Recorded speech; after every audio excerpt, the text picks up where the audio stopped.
Boa tarde a todos. Estamos agora iniciando a mesa 4 do seminário GEOSP de 2026. Começamos ontem com a palestra de abertura do professor Antônio Pedro, professor Fábio Bittencourt, falando um pouco dos 20 anos da história da revista. Hoje pela manhã iniciamos com a mesa de acessibilidade, depois fomos para a mesa de história da arquitetura. Já no início da tarde, foram projetos de estabelecimentos de saúde, e agora estamos iniciando a mesa 4 desse seminário para encerrar o dia com as apresentações de Júlia Matos, Márcia Oliveira, João Paulo, Fábio Bittencourt, a Patrícia Cavalcante, e para dar início ao trabalho, aos nossos trabalhos, eu vou convidar a Júlia para compartilhar a sua apresentação, Júlia, enquanto eu faço sua apresentação. Tá ótimo. Boa tarde, pessoal. Boa tarde, Amélia. Vou tentar colocar aqui para ver se já vai. Júlia Matos é arquiteta urbanista, doutoranda do programa de pesquisa de pós-graduação em, em arquitetura da Universidade Federal do Rio de Janeiro, integra os grupos de pesquisa Projeto Arquitetura e Sustentabilidade da GPAS, UFRJ e GEOSP, UFBA. Sua atuação foca na arquitetura dos ambientes de assistência ao parto e nascimento. Mais recentemente, tem direcionado seus estudos ao design baseado em evidências, investigando o rigor metodológico e o impacto do conhecimento científico na qualidade e segurança dos espaços de saúde. Então, agora eu passo a palavra para você, Júlia. Já estou vendo sua apresentação em tela cheia. Pode seguir. Tá ótimo, Amélia. Obrigada. Então, boa tarde, pessoal, mais uma vez. Queria agradecer novamente a oportunidade, né, de poder participar do seminário. Sempre uma experiência muito rica, né, de troca, para a gente fazer atualização dos conhecimentos, das pesquisas. Gostei muito das palestras também, né, do dia e ontem também. Acho que vai conversar bastante aqui com esse tema. Para quem não me conhece, né, eu fiz o mestrado na UFBA, no GEOSP, né, e eu trabalho fundamentalmente com ambiência e humanização dos ambientes, né, voltados ao parto e nascimento. E a minha ideia para o doutorado, só para explicar, né, um pouquinho do contexto, sempre foi estudar o design baseado em evidências, porque me parece, como pesquisadora, né, que algumas áreas assim mais voltadas a direitos humanos e a questões assim, quando a gente fala sobre ambientes de saúde, elas ficam com um pouco de falta de evidências materiais das dos seus benefícios. Então, muitas pessoas aí nessa caminhada, né, até as perguntas mesmo que eu recebo com os meus trabalhos, elas julgam, às vezes, que o trabalho ele se parece mais com que tem uma carga política muito forte, né, que ele tem uma carga ideológica também. Então, me pareceu bastante natural ir por esse caminho, né, do design baseado em evidências, e o objetivo aqui hoje é trazer um pouquinho, né, para vocês a importância da gente se aprofundar um pouco mais nisso, né, na área da saúde. O Márcio até está aí, né, nos ouvindo, está na compondo a mesa hoje, e eu lembro bem de uma palestra presencial dele, aí na UFBA, né, lá em Salvador, e que eu acho que foi uma das primeiras pessoas que eu lembro de ter trazido esse tema. Lembro até, né, que trouxe na época um mestrado, né, e aí me acendeu muito assim para essa pesquisa. Então, atualmente eu estou fazendo um doutorado, né, no PROARC da UFRJ, e aqui é apenas um fragmento, né, dessa pesquisa. É a evolução do pensamento científico sobre o design baseado em evidências, só explicando um pouquinho, né, do contexto, para quem não me conhece. Eu fiz uma análise de editoriais na base de dados da PubMed, do ano 2000 até o presente momento, né, 2026. Então, eu trago um pouquinho desse questionamento, né, desse importante autor, do que é mais estressante e assustador e emocionalmente drenante do que ser um paciente. Eu falo isso especificamente em relação a paciente de uma forma geral. A gente está sempre no momento de vulnerabilidade severa, tanto emocional quanto física também, né? Esse momento da hospitalização é sempre atrelado a uma sensação de medo, de insegurança, e principalmente também em relação a mulheres gestantes, isso se repete bastante nesse sentimento. E aí alguns dados também, que a Organização Mundial da Saúde, ela estima que cerca de 2,6 milhões de pessoas, né, morram anualmente no mundo devido a erros médicos evitáveis. Então, a gente conhece bem, nos pesquisadores de saúde, aquele fenômeno da iatrogenia, né, quando a gente ingressou também com a hospitalização das pessoas, claro, diversos avanços, mas também muitos erros acontecem, e atualmente a gente tem essa questão da infecção hospitalar, né, que é bem severa, além dos erros médicos também. E aí tem esse dado, né, que equivale a aproximadamente 5 mortes por minuto. Já no contexto brasileiro, a estimativa é de 55 mil pacientes, né, indo a óbito por ano por falhas na assistência. Então, esses efeitos adversos são considerados a segunda maior causa de mortes evitáveis no país, supera até câncer, acidente de trânsito, né, dados bem alarmantes. E aí a ideia com essa apresentação aqui hoje, né, é trazer como que o design baseado em evidências pode contribuir com esse cenário.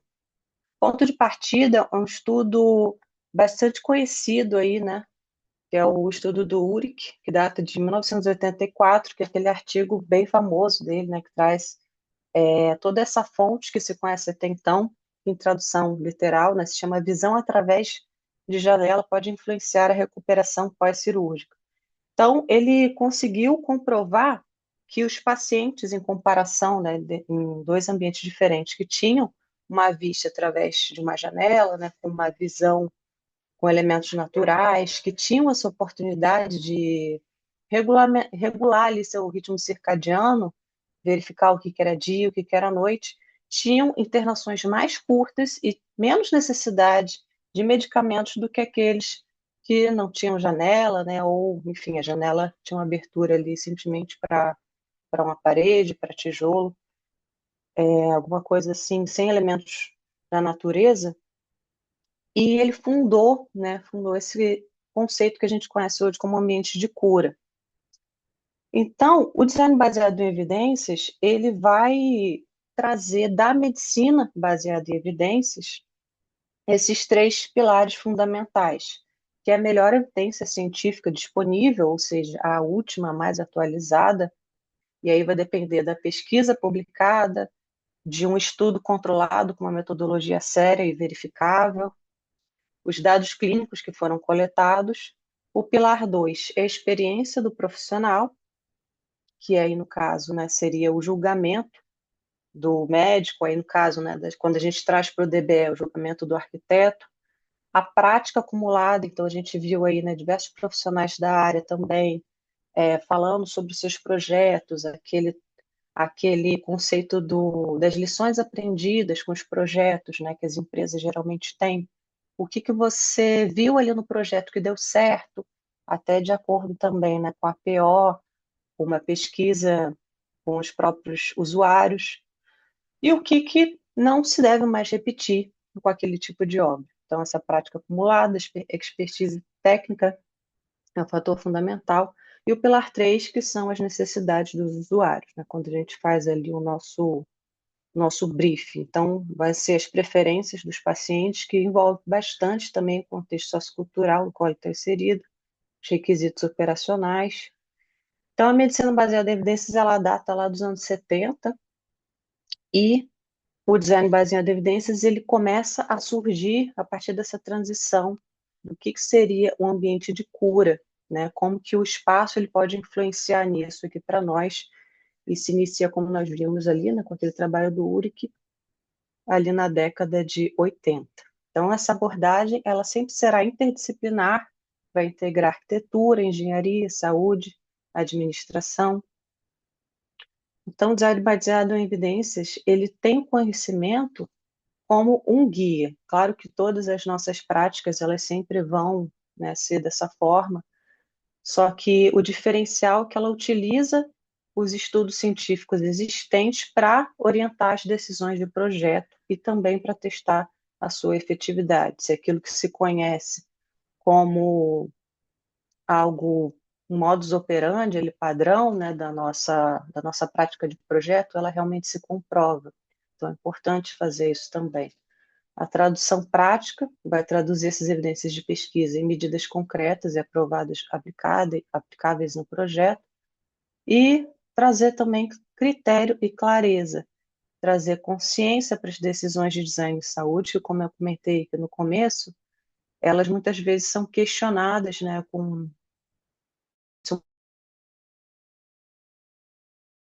ou um saber coletivo que não se comprova através de experiências passadas, e aí isso acaba trazendo um pouco mais de peso e de valorização da nossa profissão também. Então, a metodologia que eu utilizei foi a análise dos editoriais na PubMed. Então, a base de dados foi escolhida, né, por ser a maior base de dados primários, gratuitos, né, em ciências da saúde. Os termos de busca, compreende-se aqui também na pesquisa que ele não é suficiente, claro, mas para uma pesquisa exploratória inicial foi utilizado o termo que se utiliza em inglês, né, o Evidence-Based Design, apenas no título dos artigos, não foi utilizado ao longo do trabalho inteiro, né, foi só no título, para que isso fosse bem direcionado, né, o conteúdo fosse estar bastante alinhado com isso.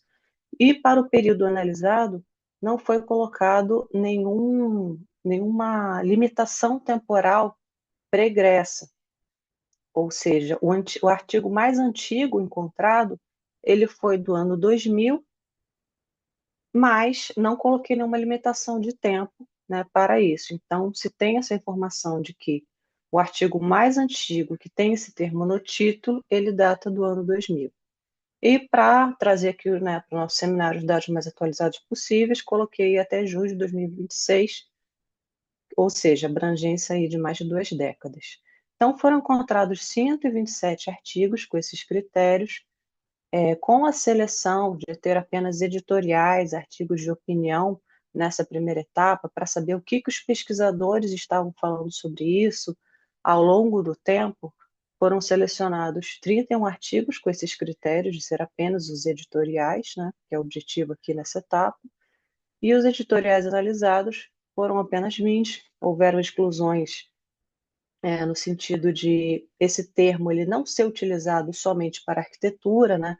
Se utiliza bastante a palavra design na língua inglesa também para mostrar o desenho de um tratamento, por exemplo, ou uma árvore de programação, tinha diversas situações assim, e por não se tratar da temática pesquisada, eles foram excluídos. Então, existem algumas ambiguidades e alguns desafios nesse tipo de pesquisa, né, quando se trata do design baseado em evidências, que ela tem uma consolidação terminológica ainda um pouco ambígua, né, como eu comentei aqui. Então, a área da programação utiliza bastante, a própria medicina, né, a área da saúde, utiliza a palavra do design como um desenho de tratamento. Então, existe essa divergência, né, sobre a natureza do DBE também para os projetistas. Ela se trata de um conceito, uma abordagem, um processo, uma metodologia de projeto, ainda não se tem isso também plenamente entendido através dos profissionais, e essa imprecisão, ela dificulta um pouco a comparação entre os estudos. Também temos aí a questão da terminologia em relação ao design baseado em evidências e os ambientes de cura.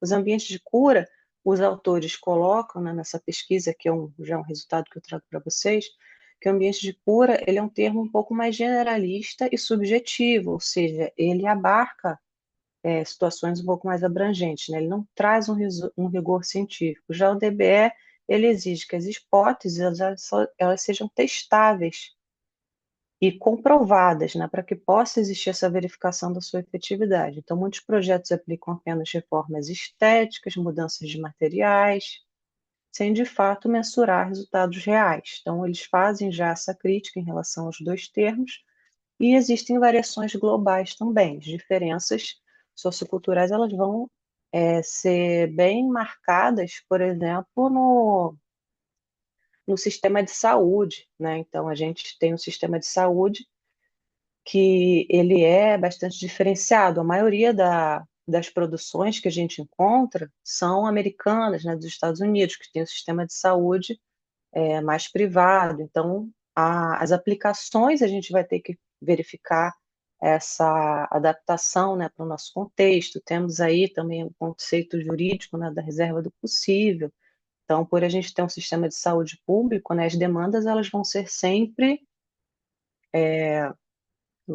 inesgotadas, mas os recursos não. Então, se fala até num quarto pilar ali, né, da MBE e, consequentemente, do DBE também por conta disso, que seria os recursos disponíveis. Temos também a dispersão das pesquisas, então temos publicações fragmentadas em periódicos de saúde, regulamentos também, normas, campos diversos que não concentram essas informações e o acesso limitado para os profissionais, principalmente, dificuldade de acesso a essas informações centralizadas sobre a DBE. Sabemos bem também que quando o pesquisador, quando o profissional, né, ele não tem acesso rápido e facilitado à pesquisa, né, que é o que o GEOSP procura integrar, né, ele não tem esse tempo, né, para poder fazer essa pesquisa aprofundada desses dados. Muitas vezes também existem muitas críticas nesse material estudado de que os materiais às vezes eles são pagos. Então muitos artigos eles precisam, né, de pagamento, precisam de uma assinatura. Então se tem aí até como sugestão que exista, né, essas parcerias com a universidade, parcerias com bibliotecas, que os profissionais tenham uma base de dados facilitada para poder ter essas informações, né, mais atualizadas. Inclusive, os conselhos profissionais também, né, poderiam fornecer isso aí de alguma forma, como já vem iniciando, né, o fornecimento das normas, né, das NBRs. O imperativo atual, como a justificativa que eu trago ali no comecinho, né, existe essa crise nacional das infecções hospitalares, o DBL surge como uma resposta, informando decisões mais acertadas para materiais, para layout, principalmente sobre os fluxos, também em superfícies, para reduzir essas transmissões de patógenos. Existe uma base científica necessária que requer a compreensão aprofundada de como que é o funcionamento, né? Então, por isso a necessidade da equipe multidisciplinar, já que esses conhecimentos eles vão ser trocados em relação à disseminação das doenças, né? O arquiteto não necessariamente ele vai ter esse pleno entendimento, né? Mas é importante que tenha essa equipe trazendo esses detalhes que nem sempre a nossa área abarca, né, esse tipo de conhecimento aí na nossa formação. Então, os benefícios e desafios da implementação do design baseado em evidências, eles foram traduzidos aqui, através da leitura desse material, né, como resultados preliminares, que ele é uma ferramenta muito importante para a redução de incerteza nas decisões projetuais, gera soluções comprovadamente mais eficazes e o nível de questionamento também em relação às decisões de projeto, como elas têm uma base material da sua eficácia, da sua efetividade, ela acaba culminando também na valorização do profissional, né, que muitas vezes acaba sendo um pouco desvalorizada aí no mercado de trabalho, eventualmente, principalmente quando se fala na qualidade, né, dos espaços. Então, a gente ainda tem um pouco dessa barreira. Aumenta a transparência e a responsabilidade no projeto também, especialmente valioso para países em desenvolvimento por conta dele ter essa qualidade de fazer o melhor com o menor recurso disponível. Então, essa é uma ferramenta muito importante também para a gente utilizar. Os desafios dessa aplicação são o acesso limitado às evidências científicas, como eu comentei, os profissionais nem sempre têm esse acesso, as parcerias com a universidade, muitas vezes elas são limitadas, né? Isso que se procura extinguir aí, né? Que a gente tenha mais essa comunicação. Confiabilidade e a qualidade variável dos estudos. Nem sempre os estudos em DBLs aplicam uma metodologia verificada, uma metodologia que tem ali um protocolo, né, que tem diversos protocolos para essa aplicação. Também existe a barreira da língua, né, vou colocar aqui também, a maioria desses deste documento ele está escrito, redigido em inglês, nem sempre com tradução. Temos algumas diretrizes de projeto do Ministério da Saúde, de pesquisas, né, baseadas em evidências, de mapas, né, de evidências, mas também nem sempre o profissional, né, tem esse acesso ou esse tempo também de pesquisa, e a acessibilidade do tema também para equipes de projeto acaba ficando um pouco limitada. As conclusões e perspectivas futuras, a gente pode tirar aqui inicialmente, deixa eu botar a barrinha aqui de lado, como menos subjetividade, já que ele é fundamental para reduzir essa abstração de projetos em saúde, maior acessibilidade, democratizar o acesso ao tema, vai gerar mais projetos baseados em evidências e também essas lições aprendidas, quando o profissional ele vai lá e consegue rastrear o que deu certo no projeto e o que não deu, e dissemina esse conhecimento através, né, de seminários, congressos, publicações, esse conhecimento, né, ele passa a ser democratizado. Então, mais pessoas, né, mais profissionais têm acesso e conseguem também fazer ou não, né, determinadas medidas. Colaboração contínua. A arquitetura em saúde, ela exige essa integração, né, permanente entre as disciplinas, ela é sempre interdisciplinar, e a demanda crescente também de soluções eficazes e mensuráveis, que são, né, o futuro do projeto hospitalar.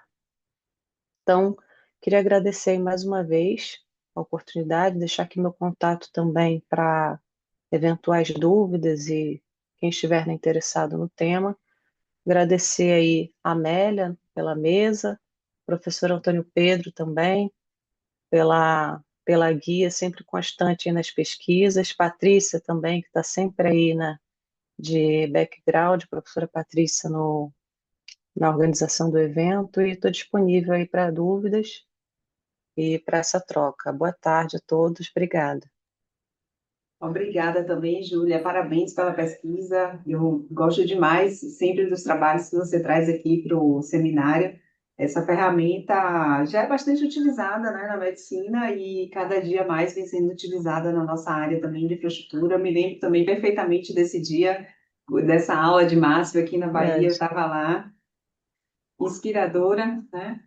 E sucesso aí na sua pesquisa. Então, agora a gente passa a palavra para